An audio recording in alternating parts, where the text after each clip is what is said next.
Assalamualaikum warahmatullahi wabarakatuh. Halo semuanya, apa kabar? Semoga dalam keadaan sehat dan bahagia ya. Pada kesempatan kali ini, kami dari kelompok 3 mata kuliah perkembangan aliran linguistik akan membahas mengenai aliran linguistik permulaan dan linguistik struktural di Indonesia. Sebelum itu, saya akan memperkenalkan anggota kelompok 3, yaitu Thomas Vakum Vitonis, NIM 21014210003. Satya Putri Nur Pratama, NIM 21014210011. Nanda Hanifa Kurota Ayun, NIM 21014211030. Silvira Catur Januarista, NIM 21014211038. Isna Fardianawati, NIM 21014211048. Dan saya sendiri, Asih Kusumawati, NIM 21014211049. Pada video ini, kelompok 3 akan menjelaskan mengenai 9 submateri. 1. Sejarah linguistik tradisional. 2. Karakteristik linguistik tradisional. 3. Kelebihan dan kekurangan linguistik tradisional. 4. Perkembangan linguistik tradisional di Indonesia. 5. Sejarah linguistik struktural. 6. Karakteristik linguistik struktural. 7. Objek telaah linguistik struktural. 8. Kelebihan dan kekurangan linguistik struktural. Dan 9. Perkembangan linguistik struktural di Indonesia. Yuk, langsung saja kita simak pemaparan materi dari kelompok 3. Di sini saya akan menjelaskan materi mengenai sejarah linguistik tradisional. Dalam proses perkembangannya, tata bahasa tradisional melalui 3 tahapan proses, yaitu spekulasi, observasi, dan klasifikasi, serta tahap perumusan teori. Tahap pertama yaitu spekulasi. Pada tahap ini, pembicaraan mengenai sesuatu dan cara mengambil keputusan dilakukan dengan sikap spekulatif. Artinya, kesimpulan itu dibuat tanpa didukung oleh bukti-bukti empiris dan dilaksanakan tanpa menggunakan prosedur-prosedur tertentu, yaitu didasarkan pada cerita atau dongeng. Tahap kedua adalah tahap observasi dan klasifikasi. Pada tahap ini, para ahli di bidang bahasa baru mengumpulkan dan menggolong-golongkan segala fakta bahasa yang diteliti tanpa memberi teori atau kesimpulan apapun. Bahasa-bahasa didaftarkan, ditelaah ciri-cirinya, lalu dikelompokkan berdasarkan kesamaan ciri yang dimiliki oleh bahasa-bahasa tersebut. Cara ini belum bisa dikatakan ilmiah sebab belum sampai pada penarikan teori. Pada saat ini, cara kerja tahap kedua ini tampaknya masih diperlukan untuk kepentingan dokumentasi kebahasaan. Pada tahap ketiga adalah tahap adanya perumusan teori. Pada tahap ini, setiap disiplin ilmu berusaha memahami masalah-masalah dasar dan mengajukan pertanyaan-pertanyaan mengenai masalah-masalah itu berdasarkan data empiris yang telah dikumpulkan. Kemudian, dalam disiplin itu dirumuskan hipotesis atau hipotesis-hipotesis yang berusaha menjawab pertanyaan-pertanyaan itu dan menyusun tes untuk menguji hipotesis-hipotesis terhadap fakta-fakta yang ada. Nah, dari tahapan proses tersebut, tata bahasa tradisional dibagi menjadi 4 tahapan zaman, yaitu yang pertama adalah zaman Yunani. Linguistik tradisional di dunia barat terkhususnya, dimulai sebelum abad ke-20 yang berpusat di Yunani. Studi perkembangannya diawali dari pemikiran-pemikiran Plato dan Aristoteles. Masalah pokok yang ada pada saat itu yang sedang dipertentangkan oleh para ahli linguis adalah mengenai fisis dan nomos, analogi dan anomali. Di dalam bidang semantik, kelompok yang menganut paham fisis atau alami disebut sebagai kaum naturalis. yang berpendapat bahwa setiap kata memiliki korelasi dengan benda yang ditunjuknya. Dengan kata lain, setiap kata memiliki makna secara alamiah. Sebaliknya, kaum konvensional yang menganut paham nomos berpendapat bahwa bahasa bersifat konvensional, artinya makna yang diperoleh tersebut merupakan hasil dari tradisi ataupun kebiasaan yang kemungkinan besar bisa berubah. Kemudian mengenai analogi dan anomali, pertentangannya berkisar antara bahasa sebagai sesuatu yang teratur atau sesuatu yang tidak teratur. Kaum analogi antara lain tokohnya adalah Plato dan Aristoteles, berpendapat bahwa bahasa itu bersifat teratur. Keteraturan itulah sehingga orang dapat menyusun tata bahasa. Contohnya, boy menjadi boys, girl menjadi girls. Sebaliknya, kelompok anomali berpendapat bahwa bahasa itu tidak teratur. Kalau teratur, mengapa bentuk jamak bahasa Inggris dari child adalah children? Kenapa bukan childs? Mengapa bentuk past tense write adalah wrote? Kenapa bukan written? Nah, dapat disimpulkan bahwa tampaknya kaum anomali itu sejalan dengan kaum naturalis, sedangkan kaum analogi itu sejalan dengan kaum konvensional. Dalam perkembangannya, Plato membagi jenis kata bahasa Yunani kuno menjadi dua golongan, yaitu onoma dan rema. Onoma diartikan sebagai nama, nomina, dan subjek, sedangkan rema dapat diartikan sebagai ucapan, verba, dan predikat. Dari sini dapat diambil kesimpulan bahwa onoma merupakan jenis kata yang biasanya menjadi pangkal pembicaraan, sedangkan rema merupakan jenis kata yang biasanya dipakai untuk mengungkapkan pembicaraan, untuk menyatakan keterangan lah dalam artian ini. Nah, setelah Plato, Aristoteles kemudian mengungkapkan bahwa pembagian jenis kata meliputi onoma, rema, dan sindesmoi. Tampaknya di sini Aristoteles menambahkan satu penggolongan kata, yaitu sindesmoi. Sindesmoi sendiri merupakan kata tugas seperti preposisi dan konjungsi, yang mana digunakan untuk melengkapi kedudukan onoma dan rema dalam kalimat. Kemudian yang kedua adalah zaman Romawi. Studi bahasa pada zaman Romawi dapat dianggap sebagai kelanjutan zaman Yunani. Boleh dikatakan orang Romawi ini mendapatkan pengalaman dalam bidang linguistik dari orang-orang Yunani tersebut. Beberapa tokoh yang terkenal pada zaman Romawi adalah Varro dengan De Lingua Latina. De Lingua Latina merupakan buku yang terdiri dari 25 jilid. Varro masih juga memperdebatkan masalah analogi dan anomali seperti pada zaman Yunani.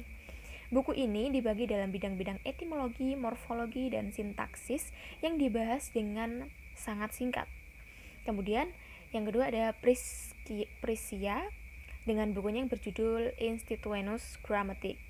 Buku ini terdiri dari 18 jilid, 16 jilid mengenai morfologi dan 2 jilid mengenai sintaksis.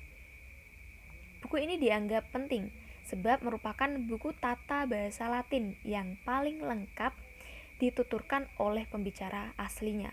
Dan yang kedua adalah teori-teori tata bahasanya merupakan tonggak ukur utama pembicaraan bahasa secara tradisional.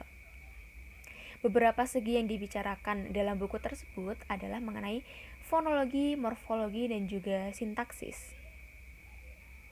Kemudian selanjutnya adalah zaman pertengahan yang dibahas antara lain peranan kaum Medistai, kemudian tata bahasa spekulatif, dan Petrus Hispanus.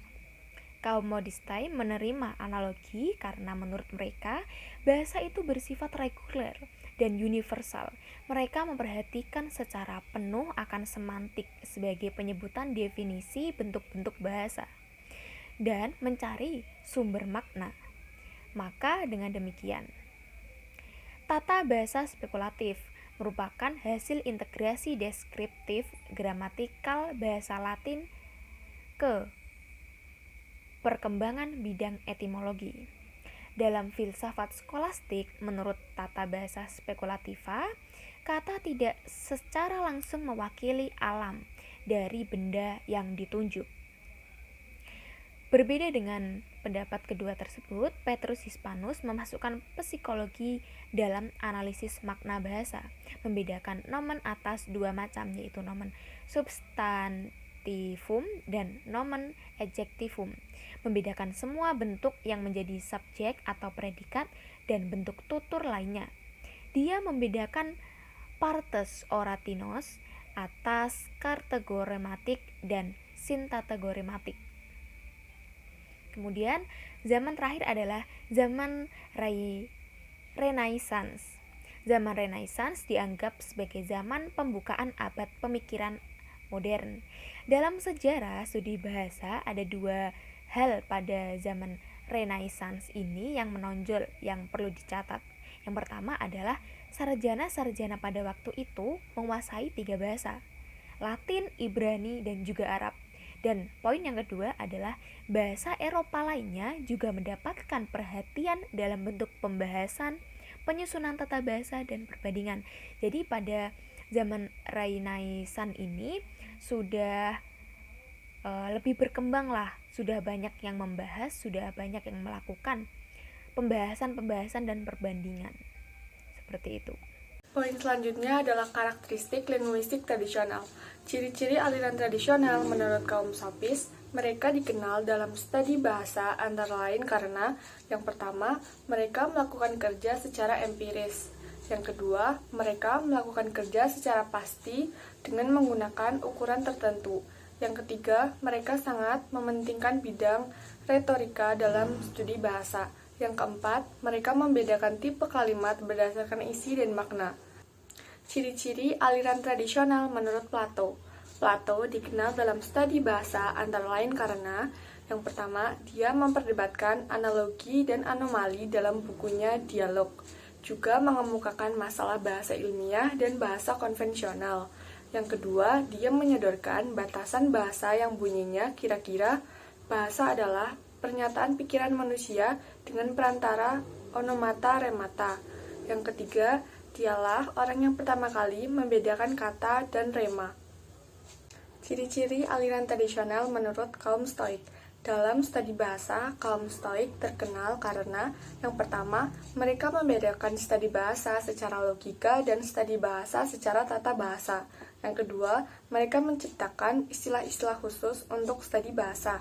Yang ketiga, mereka membedakan 3 komponen utama dalam studi bahasa, yaitu yang pertama, tanda, simbol, sign, dan semainon.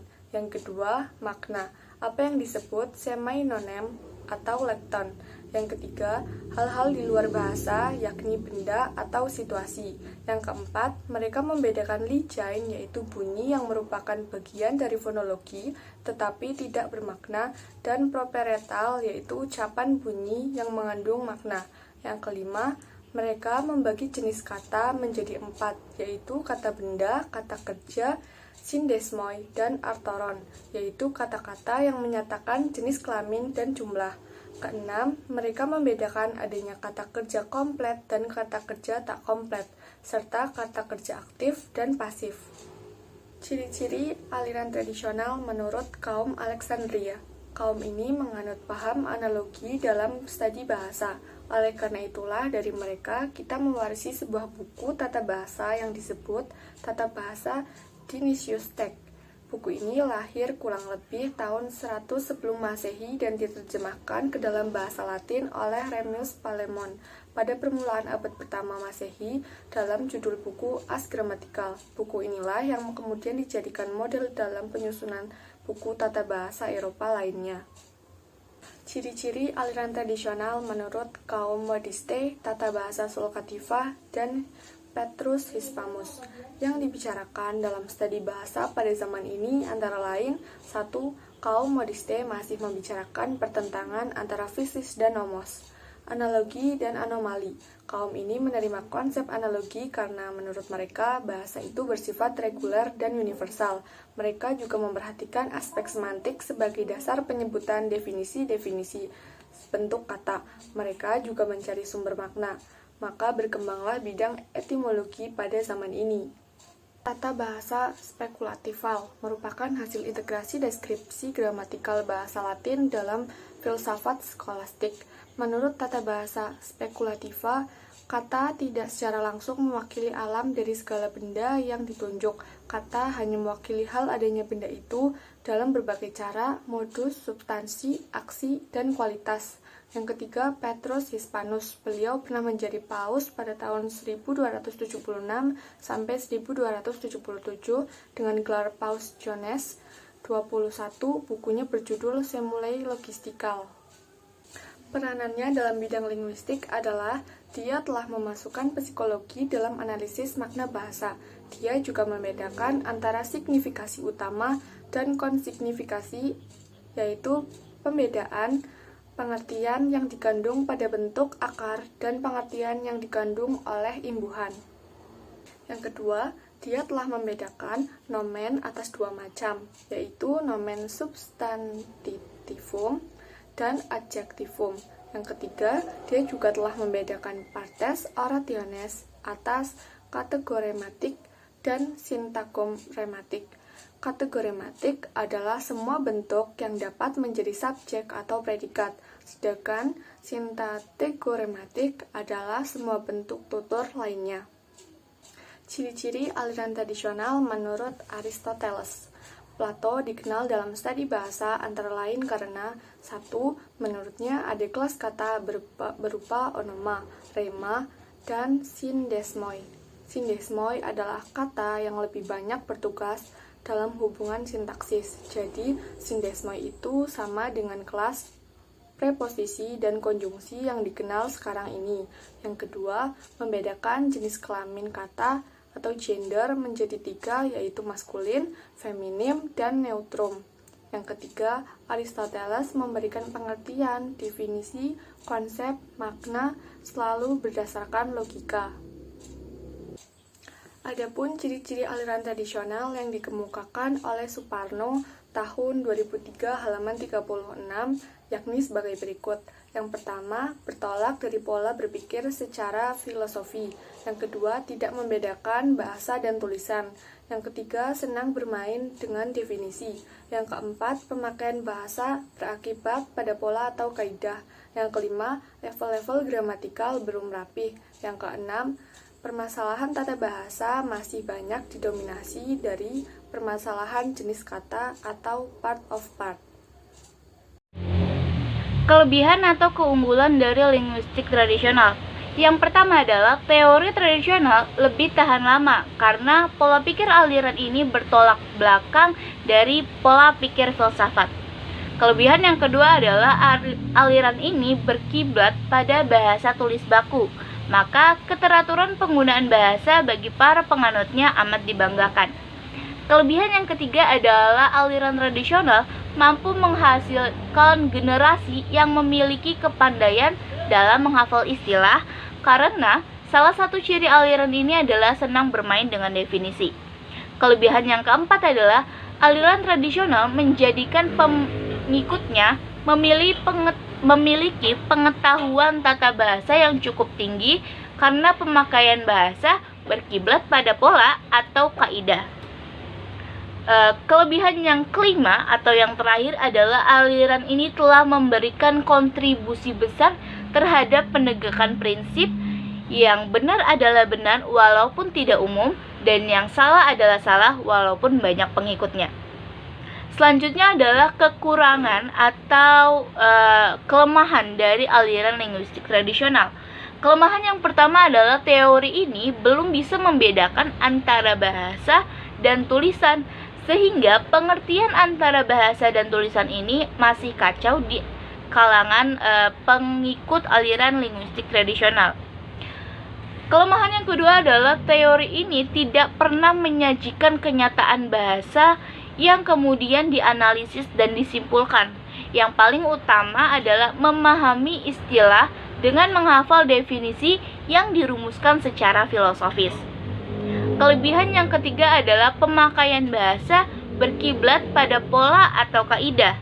Sehingga siswa pandai dan hafal teori-teori bahasa tetapi tidak mahir sama sekali berbicara atau berbahasa di dalam kehidupan masyarakat. Kelemahan yang keempat adalah level-level gramatikal dalam linguistik tradisional ini belum rapi. Di dalam linguistik tradisional hanya ada 3 level yang secara pasti diterapkan atau ditegakkan, yaitu huruf, kata, dan juga kalimat. Selanjutnya adalah penggunaan bahasa menggunakan pola bahasa Latin yang sangat berbeda dengan bahasa Indonesia.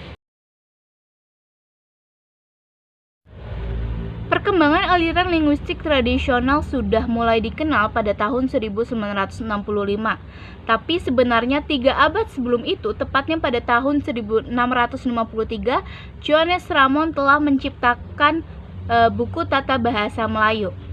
Untuk pendeskripsian fenomena bahasa Melayu, ia menggunakan istilah dalam bahasa Belanda yang merupakan terjemahan istilah Latin. Misalnya dalam pembentukan kelas kata. Oleh Johannes Ramon, kelas kata dalam bahasa Melayu dibedakan atas 1. Namen atau kata benda, 2. Word ornamen atau kata ganti, 3. Woorden atau kata kerja, 4. Beachwoorden atau kata keterangan, 5. Voorzettingen atau kata depan, ke-6 ada koppelingan atau kata sambung, dan terakhir ada inworpen atau kata seru.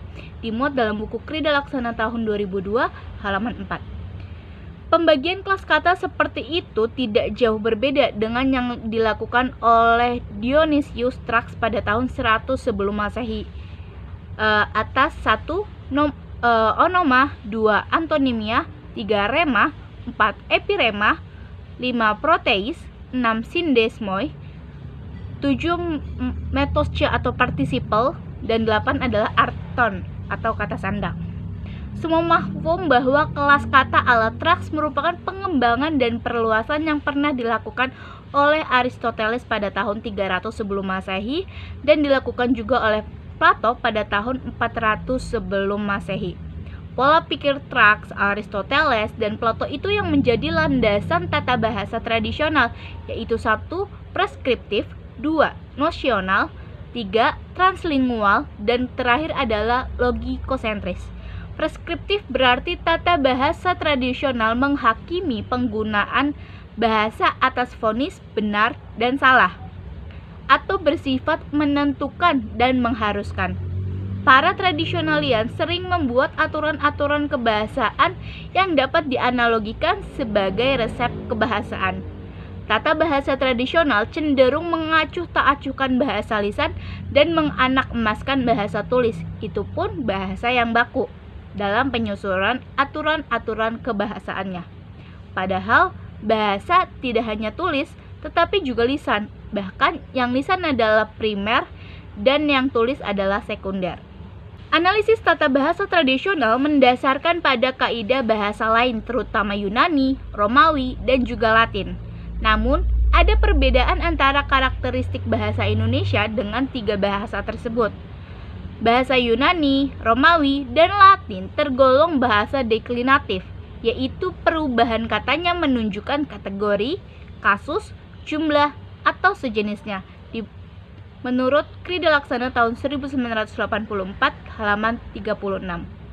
Sedangkan bahasa Indonesia tergolong sebagai bahasa inflektif, yaitu perubahan bentuk katanya menunjukkan makna gramatikal. Menurut Krida Laksana pada tahun 1984 halaman 75. Pada tahun 1910, Sastra Suganda menulis kitab yang menyatakan Jalan Bahasa Melayu, yang menurut Sultan Takdir Ali Syahbana merupakan buku teks yang sangat berpengaruh di kalangan guru pada waktu itu. Padahal buku tersebut jelas-jelas ditulis berdasarkan tradisi Yunani Romawi sebagaimana diintroduksi oleh Trax ataupun Johannes Ramon. Hal itu terbukti dalam pembahasannya. Misal, perkataan nama benda, perkataan nama sefai, perkataan pengganti, perkataan pekerjaan, perkataan bilangan, perkataan tambahan, dan perkataan pengantar, serta perkataan penghubung dan perkataan penyeru. Buku sastra Suganda tersebut disusun berdasarkan karya Van Wyk pada tahun 1889 dan Sprackler dan Der Melayu yang notabene-nya juga memboyong tradisi Yunani dan Romawi. Di tanah Semenanjung atau Malaysia pada tahun 1940 terbitlah karya Zakba berjudul Pelita Bahasa Melayu yang dipengaruhi oleh buku Winstead Malay Grammar pada tahun 1914. Selang 2 tahun pada tahun 1942 di Indonesia terbitlah Jalan Bahasa Indonesia karya Sultan Muhammad Zain. Selanjutnya berturut-turut setelah itu Ilmu Saraf Indonesia pada tahun 1944 karya B.R. Motik, dan terbitlah buku Tata Bahasa Indonesia pada tahun 1946 karya Hussein Munaf, dan buku karya Sultan Takdir Ali Syahbana yaitu Tata Bahasa Baru Bahasa Indonesia 1 dan 2. Kemudian di tahun 1950 terbitlah buku karya Fokker Beknopte Gramatika van de Bahasa Indonesia dan karya Armich Panay Mencari Sendi Baru Tata Bahasa Indonesia. Di tahun 1953 C. A. Mees menulis Tata Bahasa Indonesia dan kemudian Pujawinata dan Zoetmulder menulis Tata Bahasa Indonesia 1 dan 2 di tahun 1955. Di tahun 1956 terbitlah buku Kaidah Bahasa Indonesia 1 dan 2 yang ditulis oleh Slamet Mulyana.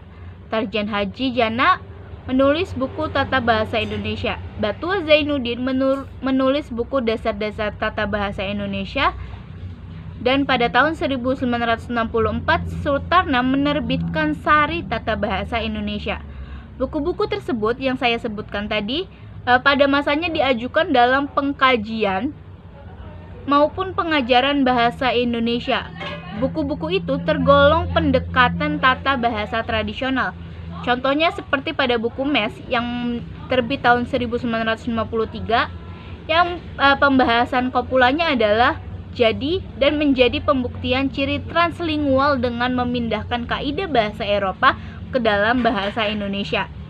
Penjenisan objek sebagaimana dilakukan oleh Sutarno atas objek penderita, objek pelaku, objek penyerta, dan objek berkata depan menampakkan pengaruh deklinasi seperti telah dibahas di depan atau di awal, sebenarnya tak berkesesuaian dengan tabiat bahasa Indonesia.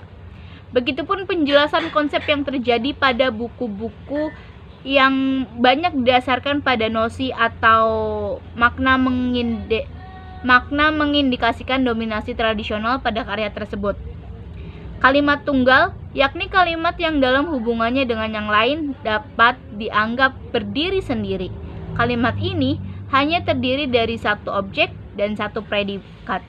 Kedua adalah kata majemuk, yakni kalimat yang terdiri atas beberapa kalimat tunggal. Kedua hal itu merupakan salah satu hal yang dibahas dalam buku Sutarno pada tahun 1964 di periode tata bahasa di periode linguistik tradisional Indonesia. Oleh karena itu, cukup beralasan untuk mengatakan bahwa sampai dengan sebelum 1965-an, perkembangan linguistik di Indonesia terdominasi oleh bahasa atau tata bahasa tradisional. Linguistik strukturalis merupakan perkembangan lanjut studi bahasa yang eksis sejak 1857 yang diprakarsai oleh Bapak Linguistik Modern Ferdinand de Saussure. Aliran linguistik strukturalis mendeskripsikan bahasa berdasarkan ciri khas yang dimiliki bahasa tersebut. Selanjutnya, berkembang para tokoh penerus linguistik modern yang diantaranya berasal dari aliran Praha, aliran Klusmatik, Bloomfield, dan strukturalis Amerika. Linguistik strukturalis berusaha mendeskripsikan suatu bahasa berdasarkan ciri atau sifat khas yang dimiliki bahasa itu. Ferdinand de Saussure tahun 1857 sampai 1913 dianggap sebagai bapak linguistik modern berdasarkan pandangan-pandangan yang dimuat dalam bukunya yang berjudul Cours de Linguistique Générale yang disusun dan diterbitkan oleh Charles Bailey dan Albert Cecil tahun 1915. Dalam kajiannya dengan bahasa, Saussure menegaskan bahwa bahasa sebenarnya dapat dikaji dengan teori yang mandiri yang disebutnya linguistique. Untuk mengimbangi kajian bahasa melalui disiplin psikologi, finologi, dan filsafat. Strukturalisme merupakan arus penting dari pemikiran Eropa tahun 1960-an. Perhatian utama ditunjukkan pada penelitian berkaitan dengan cara dan mekanisme berbahasa yang mencakup tutur kata dan bunyi dalam kaitannya dengan sejarah, institusi sosial, dan konteks di mana sebuah bahasa berkembang. Karakteristik linguistik strukturalisme. Linguistik strukturalisme terdiri atas 10 karakteristik. Yang pertama adalah berlandaskan pada paham behaviorisme. Dalam hal ini, berbahasa merupakan proses rangsang tanggap atau stimulus respon. 2. Bahasa berupa ujaran, artinya hanya ujaran saja yang termasuk ke dalam bahasa. 3. Bahasa merupakan sistem tanda, signifi dan signifian yang arbitrer dan konvensional. 4. Bahasa merupakan kebiasaan. 5. Kegramatikalan berlandaskan pada keumuman. 6. Level-level gramatikal ditegakkan secara rapi mulai dari yang morfem sampai menjadi kalimat. 7. Analisis dimulai dari bidang morfologi. 8. Bahasa merupakan deret sintagmatik dan paradigmatik. 9. Analisis bahasa secara deskriptif. 10. Analisis struktur bahasa berdasarkan pada unsur langsung. Objek telaah linguistik strukturalisme. Linguistik strukturalisme terdiri atas 4 objek telaah. Yang pertama adalah telaah secara sinkronik dan diakronik bahasa. Telaah secara sinkronik mempelajari bahasa pada suatu kurun waktu tertentu saja. Kemudian, telaah secara diakronik adalah telaah terhadap data-data kebahasaan yang digunakan dalam 2 kurun waktu atau lebih. 2. Pembeda antara lang dan parol. Lang adalah salah satu bahasa sebagai suatu sistem, sedangkan parol adalah pemakaian atau realisasi lang oleh masing-masing anggota masyarakat bahasa. Parol ini sifatnya konkret, karena parol itu tidak lain daripada realitas fasis yang berbeda dari orang yang satu dengan orang yang lain. 3. Pembeda antara signifi dan signifion. Signifi adalah pengertian atau kesan makna yang ada dalam pikiran kita, sedangkan signifion adalah citra bunyi atau kesan psikologis bunyi yang timbul dalam pikiran kita. Yang keempat adalah hubungan antara sintagmatik dan paradigmatik. Hubungan sintagmatik adalah hubungan antar unsur yang terdapat dalam suatu tuturan yang tersusun secara berurutan atau bersifat linear. Kemudian, hubungan paradigmatik adalah hubungan antara unsur-unsur yang terdapat dalam suatu tuturan dan unsur-unsur sejenis yang tidak terdapat dalam tuturan yang bersangkutan. Hubungan ini arahnya vertikal dan sering disebut sebagai hubungan in absentia. Kemudian, aliran linguistik struktural sangat berkembang di Amerika pada tahun 1930-an yang kemudian melahirkan tata bahasa struktural Amerika atau disingkat dengan TSA. Tata bahasa struktural Amerika dipelopori oleh Charles Edward Sapir dan Leonard Bloomfield. Dari ketiga tokoh tersebut, Bloomfield yang paling berpengaruh dan menentukan arah TSA. TSA melakukan analisis formal dengan struktur bahasa sebagai sasaran kajiannya. Pengkajian struktur bahasa ini dilakukan melalui penggunaan prinsip analisis unsur bawahan langsung. Analisis unsur bawahan langsung yaitu unsur yang secara langsung merupakan bagian dari suatu bentuk yang lebih besar. Contoh dari analisis unsur bawahan langsung terdapat dalam kalimat Amelia sudah belajar memasak yang bisa dilihat dalam paparan berikut. Kalimat tersebut terdiri atas dua unsur langsung, yaitu Amelia dan sudah belajar memasak. Satuan sudah belajar memasak terdiri atas dua unsur bawahan langsung, yakni sudah dan belajar memasak. Kemudian, sudah belajar memasak terdiri atas dua unsur bawahan langsung, yakni belajar dan memasak. Aliran linguistik struktural memiliki beberapa keunggulan. Yang pertama, aliran ini sukses membedakan konsep grafem dan fonem. Yang kedua, metode drill dan praktis membentuk keterampilan berbahasa berdasarkan kebiasaan. Yang ketiga, kriteria kegramatikalan berdasarkan keumuman sehingga mudah diterima masyarakat awam. Yang keempat, level kegramatikalan sistematis mulai dari morfem, kata, frasa, klausa, dan kalimat. Yang kelima, berpijak pada fakta. Berikut kelemahan aliran linguistik struktural. Yang pertama, bidang morfologi dan sintaksis dipisahkan secara tegas. Yang kedua, metode drill dan praktis sangat memerlukan ketekunan, kesabaran, dan sangat menjemukan.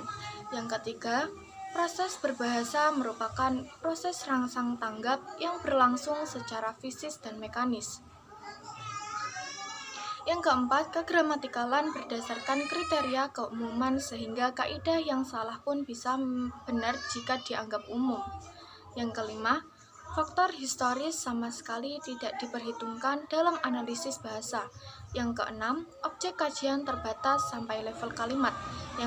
Yang ketujuh, terlalu mengendalikan struktur permukaan bahasa, mengabdikan struktur dalam.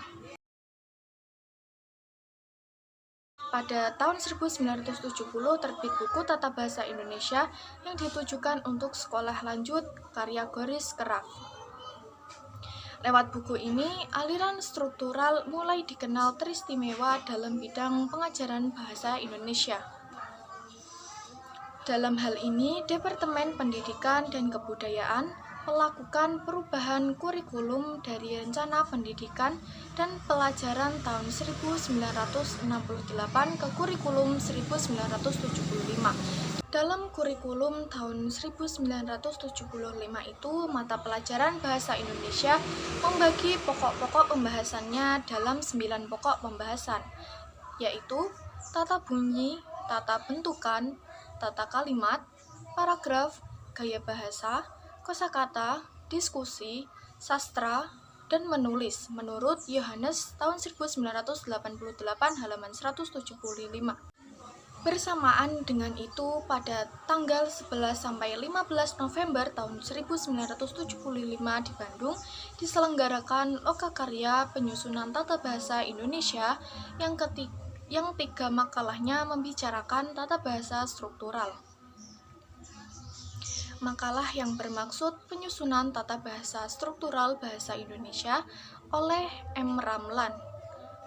Pedoman penyusunan tata bahasa struktural oleh Goris Keraf dan penyusunan tata bahasa struktural oleh Anton M. Mulyono, yang kemudian terhimpun dalam pedoman penulisan tata bahasa suntingan Yusrusyana dan Samsuri pada tahun 1976. Buku tersebut sangat jelas menampakkan orientasi struktural sebagai arah penyusunan tata bahasa Indonesia. Manakala perkembangan linguistik di Indonesia tidak dibatasi pada objek bahasa Indonesia, tetapi dicakup juga bahasa-bahasa daerah atau bahasa Nusantara. Periode ini semakin memperoleh banyak bukti bahwa struktural mendominasinya. Oleh Pacuan dan Picuan Pusat Pembinaan dan Pengembangan Bahasa, pada tahun 1970-an ini mulai semarak penelitian bahasa-bahasa daerah dengan kerangka teori struktural. Yang pertama, fonologi bahasa Karo tahun 1972, yang kedua, morfologi bahasa Simalungan tahun 1972, yang ketiga, sintaksis bahasa Simalungan tahun 1977 oleh H.G. Tarigan merupakan contohnya. Tata bahasa struktural mendasarkan analisisnya pada karakteristik bahasa yang bersangkutan, sebagaimana adanya bukan berdasarkan pada kaidah bahasa lain. Dengan demikian, kajiannya bersifat deskriptif. Sesuai dengan namanya, pengkajian tidak didasarkan pada nosi atau arti, tetapi pada struktur atau perilakunya dalam struktur fona dalam fonem, fonem dalam silabel, silabel dalam leksem, leksem dalam tekmem, atau frasa, klausa, kalimat. Sesuai dengan namanya, pengkajian tidak didasarkan pada nosi atau arti, tetapi pada struktur atau perilaku dalam struktur. Fona dalam fonem, fonem dalam silabel, silabel dalam leksem, leksem dalam takmem atau frasa, klausa, kalimat. Untuk menggambarkan struktur tertentu, struktur tersebut ditempatkan pada kontinum struktur lain yang melingkupinya. Simposium Tata Bahasa tentang Kata Majemuk pada 20 Oktober tahun 1979 merumuskan simpulan diantaranya sebagai berikut. Yang pertama, prinsip yang harus dipegang di dalam pengidentifikasian apakah suatu konstruksi merupakan konstruksi majemuk atau tidak ialah bahwa konstruksi itu memperlihatkan derajat keeratan yang tinggi sehingga merupakan kesatuan yang tidak terpisahkan. Yang kedua, sebagai konstruksi yang tak terpisahkan, konstruksi majemuk berperilaku sebagai kata, artinya masing-masing konstituen konstruksi hilang otonominya. Hilangnya otonomi itu berarti bahwa masing-masing konstituen tidak dapat dimodifikasikan secara terpisah, maupun diantaranya tidak dapat disisipkan morfem lain tanpa perubahan atas makna asli. Parera tahun 1988 halaman 117 sampai halaman 118.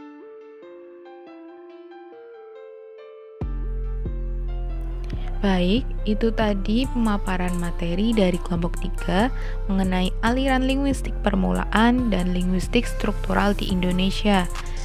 Semoga penjelasan dari kelompok 3 dapat dipahami. Terima kasih sudah menyimak video ini sampai selesai. Kurang lebihnya mohon maaf. Wassalamualaikum warahmatullahi wabarakatuh.